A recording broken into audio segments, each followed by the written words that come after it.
Giraffes have the exact amount of neck bones like humans. So today we talk about fitness videos and how you can improve them. A lot of people do fitness videos because they're really accessible. A lot of people know someone that is buff and want to shoot something cool. Because there are a lot of these fitness videos, how you can make them more special in today's world. So this is the first shot we're looking at, and the first thing you will notice is the wide angle lens.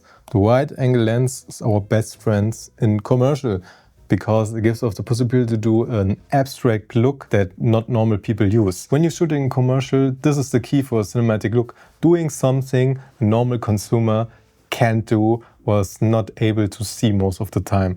So a lot of you have probably a 16 to 35mm lens in your FX3 or any other camera. Problem is, this is not wide enough. So for most of the commercials nowadays use a 40mm, 12mm lens, which are a lot wider and shoot an open gate on an Alexa LF or similar, something like that. And when you try to shoot with this extreme like wide angle lenses, you will notice a lot of different things. How you frame, everything is very centered framed. If you use this wide angle lens, everything gets really distorted, but that's okay. That's the look we're going for. In a fitness video, it's a really extreme scenario. So we want to feel that power, be literally in there. The viewer has to feel the same way. So that's the reason we get with this wide angle lens more for these close-ups. Normally people will say, okay, I want a wide shot with a wide angle. You want these close-ups with these wide angle lenses because it gives you this abstract look. So to step up your look game, try a more wide angle lens. Next thing is lighting. Most of the time you try to make something look soft, but when you're in the fitness world, you probably notice soft like means less muscles. So you always try to have a medium-sized softbox. So an aperture 90 should be the biggest that you use, but you have to be strong lights. But most of the time when you're shooting in a gym, it's really bright, the light is very difficult to control, so we have to overshoot it. So we go for this little bit more overexposed look that everything else gets darker. Next thing how you can improve is concentrate more on putting light away than adding. But maybe she could here, okay, she's clearly being lit, but could be in front of a window. So everything else is also bright on her. So you try to put a neck around her, on her back, so that the light is not bouncing back at her and brightens up the hair. When you do it like this, you create layers. When you light something, you always want to create layers. And here clearly you can see we have light layer, then a dark layer, because we use a hard light, there's not a lot of roll off.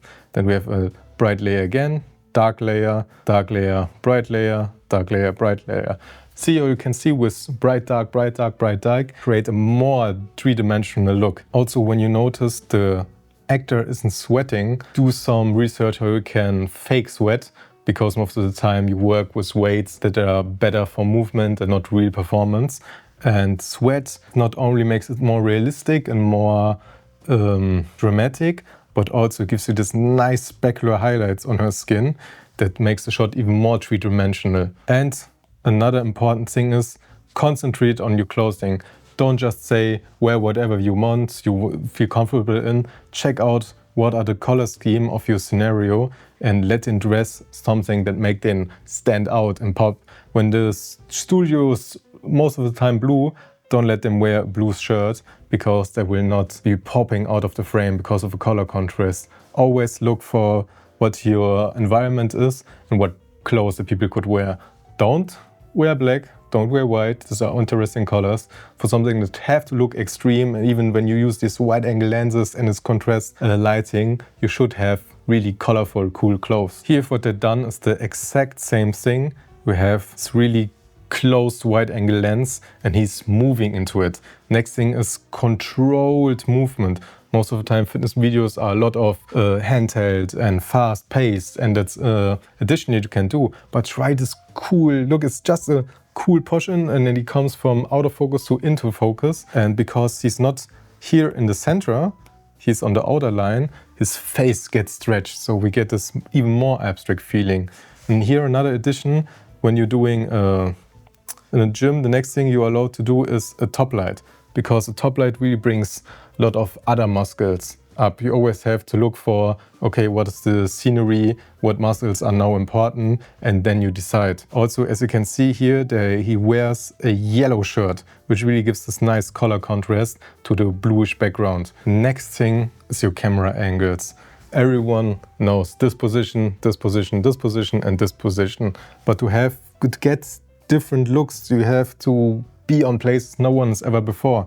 Don't just mount it on the rack. Go even higher, go for top shots. If you think about it, how many top shots do you see in a gym video? It's most of the time just for the bench, but why is it not for a pull-up? Why is it not for deadlift or something else? You always have to create this amazing new angles that you would most of the time use in every other video, but somehow not in the gym. So go in the gym, look forward and think about, okay, what is something the camera never done in this room before? Or even camera movement. Is there something that I create a special shot? So a lot of people know that you take the plate and put it into onto the bar. But why not make a shot where the camera is moving through the hole and reveals something different? This shot is also very prominent, but I want just to tell you, just don't film your actor while they're doing their workout. It's very repetitive, boring. When it's a 20-second, 30-second clip, think about 3-4 special shots that really makes it more enjoyable to watch, because when I everything saw in the first 10 seconds, why should I watch the next 20 seconds? This is the bench shot I told you before, where you see a lot. But the thing is, what you can do now is not always think about lighting only your actor. Your ground or your walls are as important as well. So with doing here a nice light shaft across the floor, the boring black floor becomes more interesting, looks more engaging, it looks more thought out. So these kind of shapes on the ground, on the wall, if you start looking for it, you see it in every commercial. When someone's sitting on a couch, you will see in the background a light shaft. When people are just posing on walls, you see a light shaft. And with top shots, it's the same thing, because the top shot tends to look really flat when the distance from the camera, like here, is really far away from the actor. So we have to use something to make this shot a bit more contrasty. But what I also did here is this crazy turning shot, where the camera flies over the person and then you step to the next shot. That's also not that easy to do, because you need a big rig for it. It's most of the time just construction like this, where it has here the possibility to turn, and we mount the camera here and then we just drop it. So that's not mechanical. You have one person that starts at the beginning and then throws us over them. You can do similar things in an easier way, but it wouldn't be as consistent than this method. You want, at the end of the day, when you do more of these with different locations, they should always be in the same distance.